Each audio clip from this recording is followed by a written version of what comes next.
Welcome back to the Positive Energy Project. This year at NBA All-Star Weekend in Chicago, we sat down with NBA legend Baron Davis. Baron is a multiple-time NBA All-Star, known on the court for his relentless defense and freaky athleticism. On this episode, Baron shares how his time playing in the NBA and representing himself as an agent prepared him to excel as an investor, entrepreneur, writer, and filmmaker. Here we go.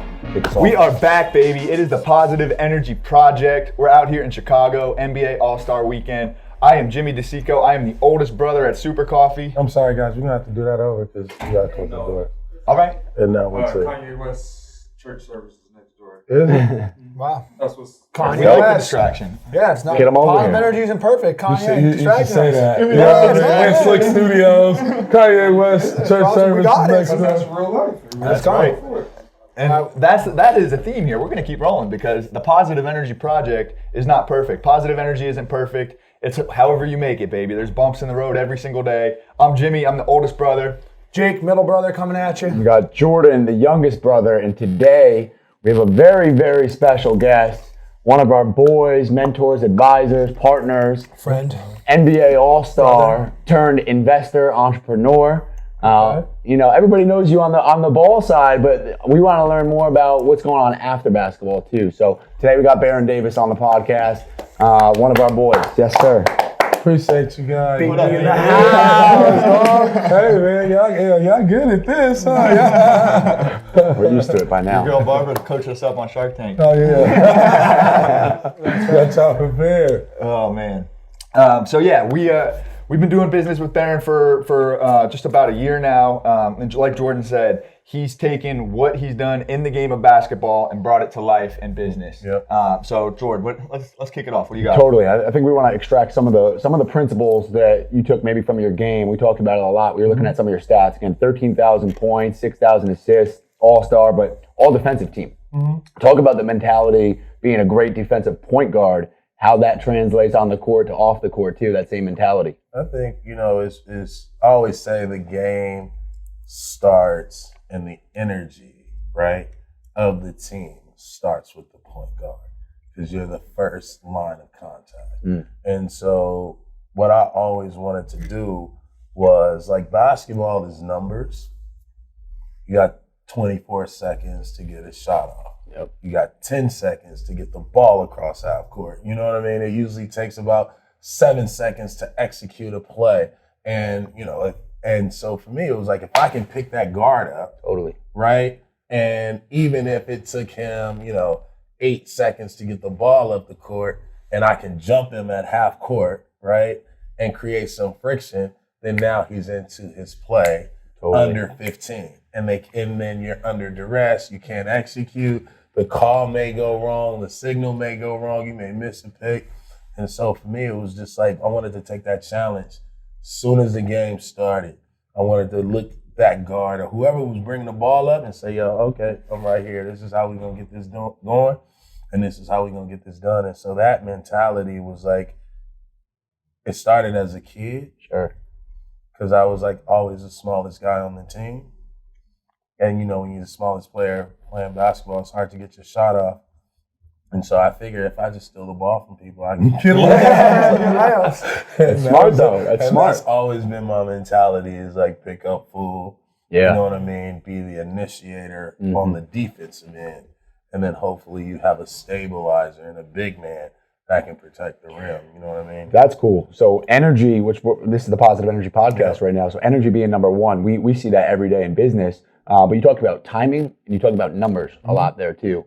How does that correlate to business too? Because when we think about it in our world, it's all timing. For us, new product launches, partnerships, things like that. With you, 3 companies now, and talk a little bit about the 3 companies that you're working on too. Give an intro for the people who might not know. Yeah. So Business Inside the Game is our platform for entrepreneurs to talk about their wins, talk about their inside. The same things that we're talking about now. What drives you.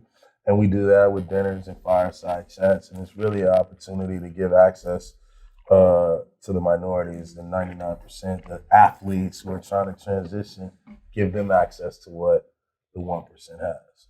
And then with Slick, we're here in All-Star Weekend, Slick Studios. I appreciate y'all doing this here, and on the Slick side, it's really to work with brands and help them find, authenticity with the right storytellers and the right creators, right? Whether it's an athlete, an artist, a musician, right? And it doesn't have to be all about influencers, right? Or numbers, because sometimes numbers lie, right? Yep. And if you time it right and you play, and you play your hand and you strategize, I think by connecting brands, right, with the right storytellers at the right time, in the right moment, you know what I mean? For us, with Slick, is why we're building our studio. So it's really IP generated and, honoring the storyteller. Amazing. Third one, BDE. Yeah, and BDE is just like our whole co-company. And with that, for me, it's really just playing connect the dots, right? How can I invest? How can I connect the dots? How can I strategize?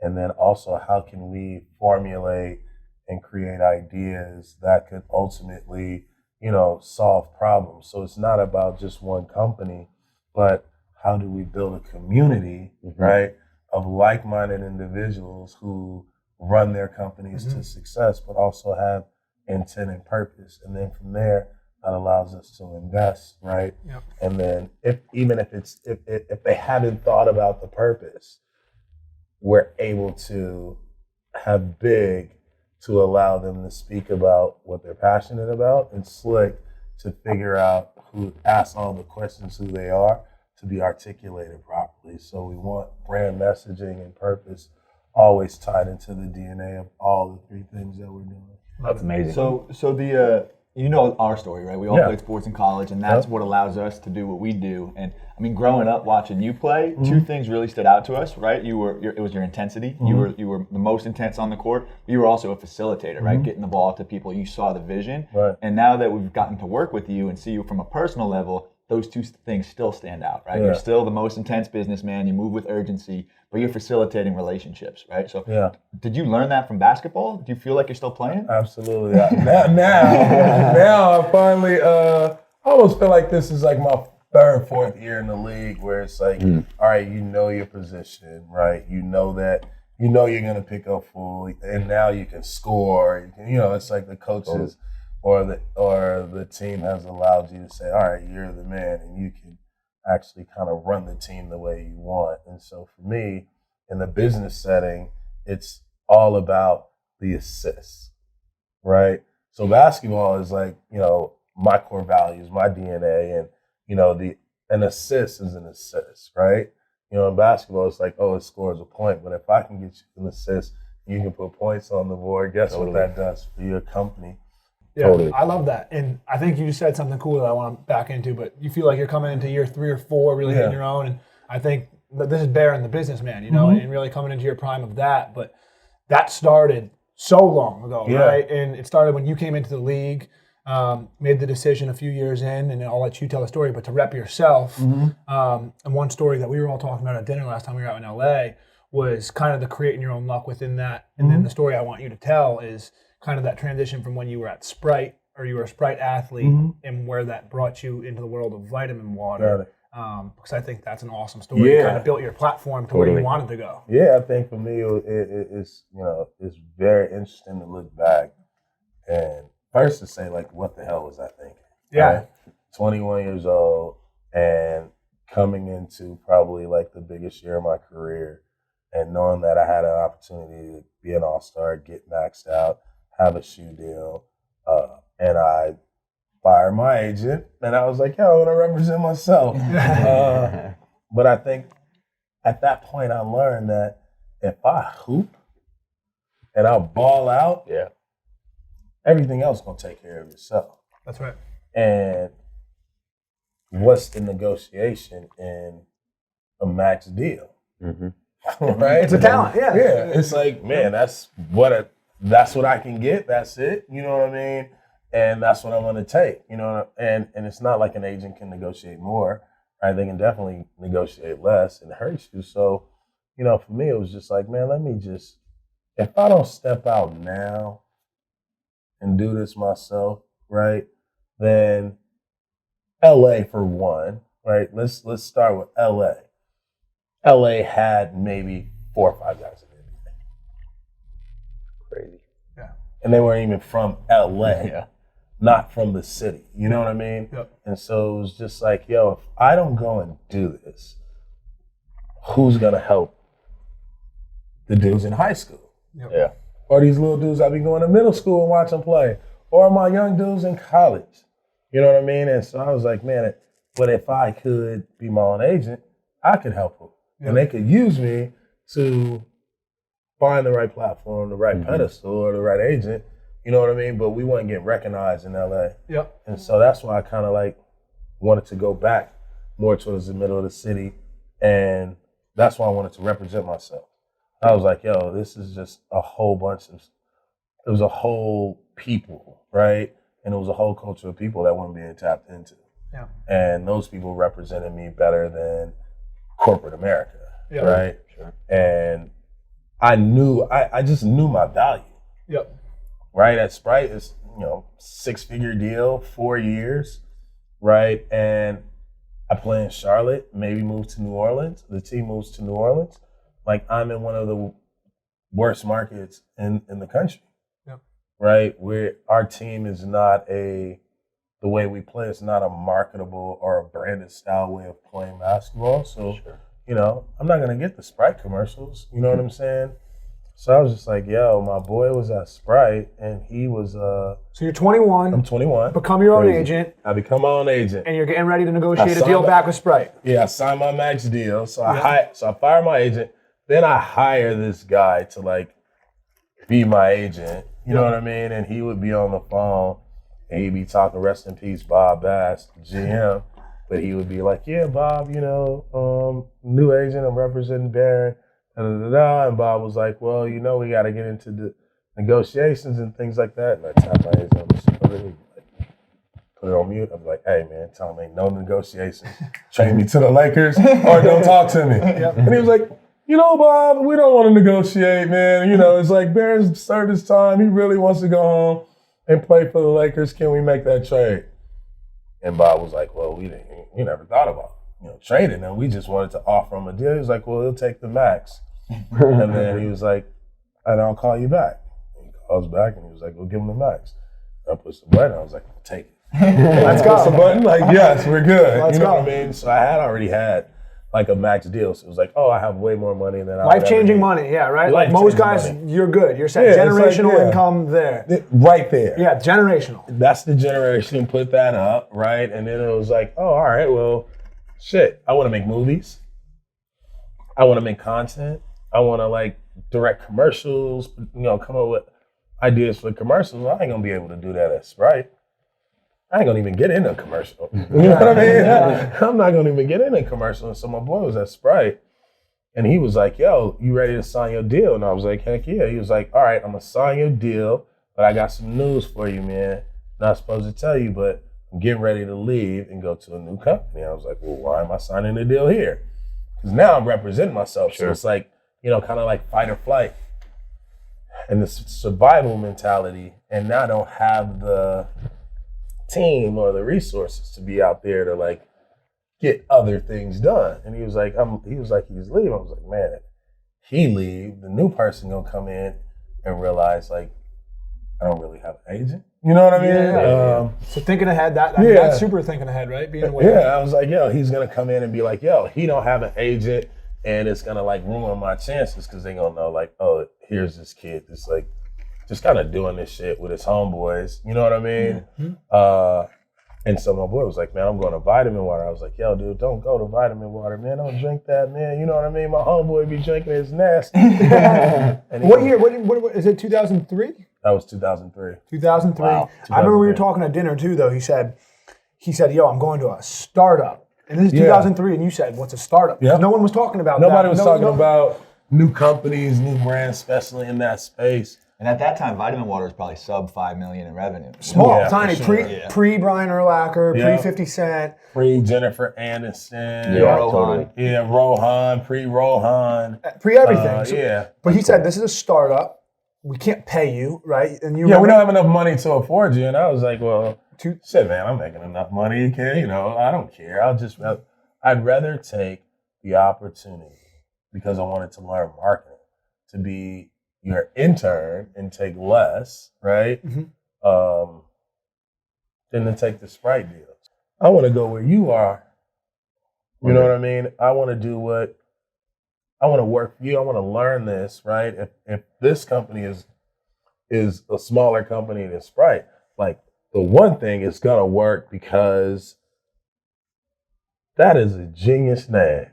Vitamin water. Smart water. Yes. Yeah. It was like, and then this was even before smart water. Yeah. It was just the vitamin water first.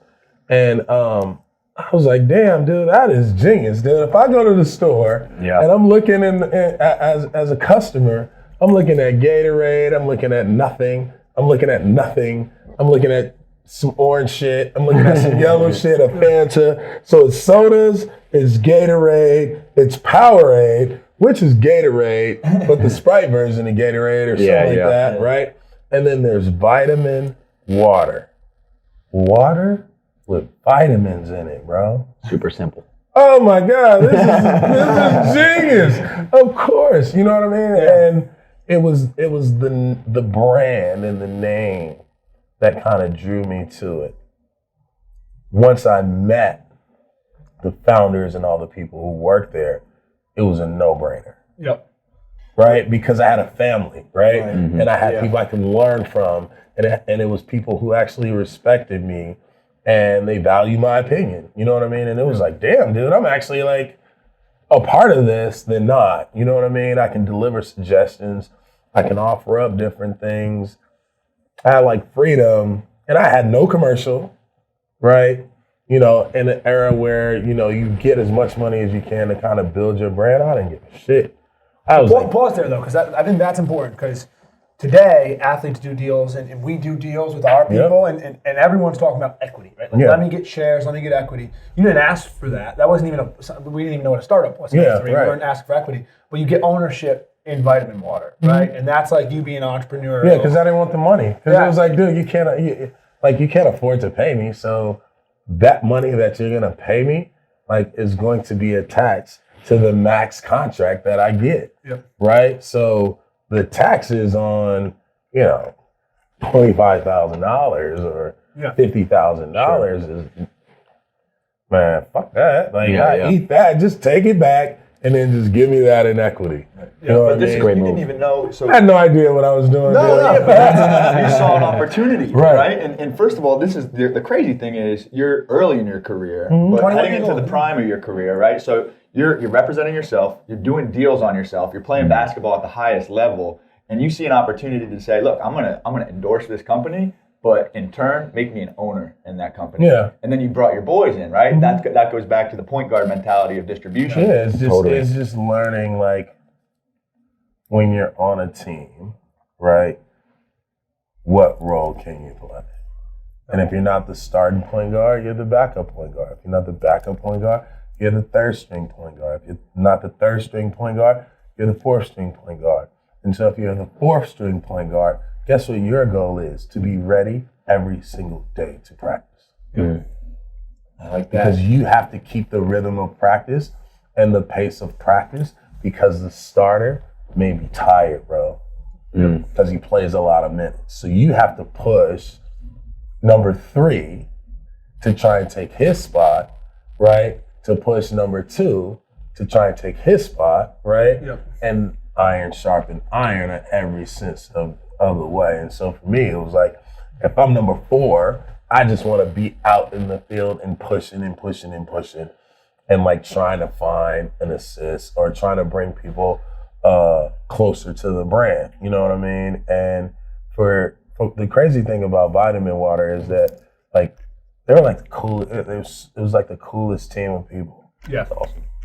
Well, like, they were just hyped about. It's like it's like you look at them then and then look at you guys now, and it's almost it's the same situation, because they're like, you're doing great things. You're hyped. You know what I mean? Passionate. You're energized. Yeah. You're super passionate. You energized. You know what you know. You know your thing. You know what I mean? Like, you have a You have foundational elements that you can stick to that allows you to explore.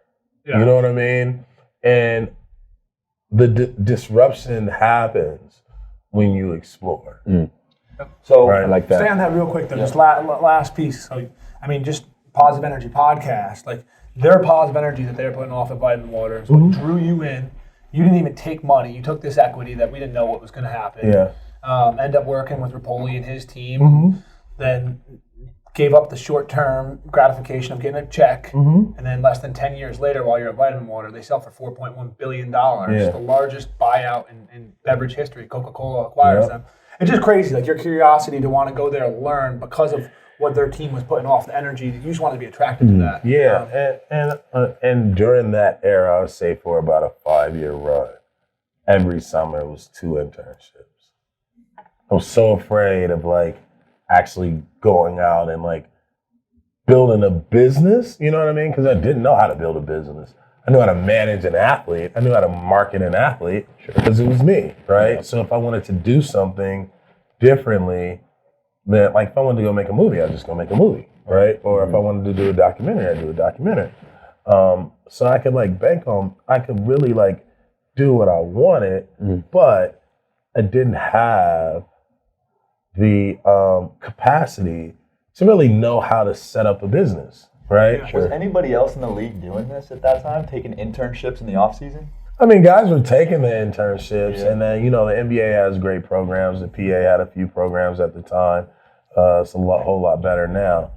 But for me, it was just like, man, one year I worked for a commercial real estate firm, and I remember it was like maybe 2 weeks after the season, they were like, come down for an internship.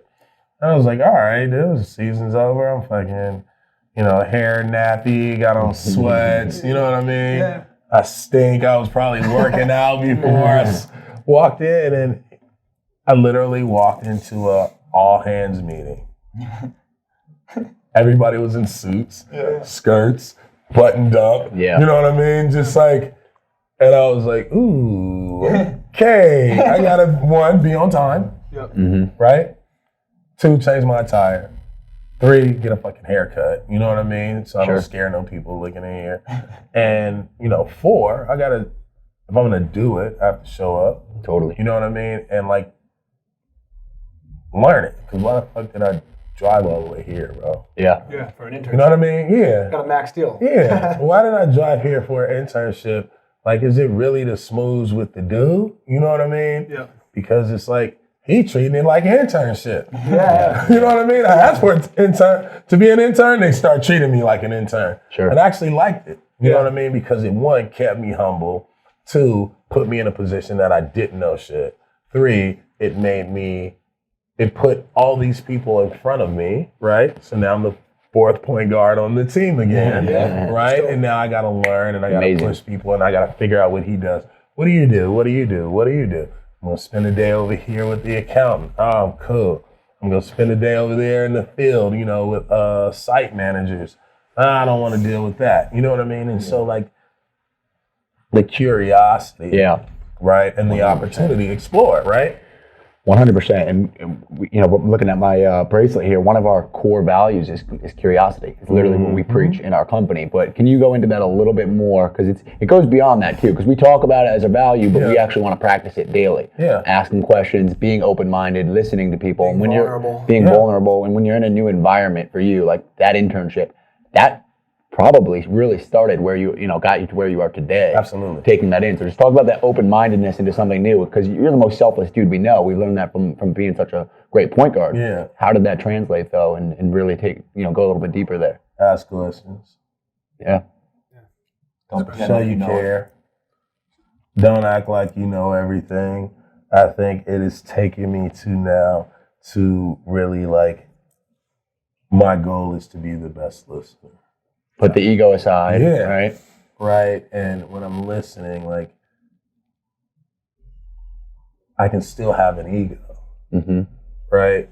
But if I listen, I can take my ego and what I'm confident in and say, boom, I can help you right there, dude. Yeah. Boom, I can help you right there, right? So it brings a better joy, right?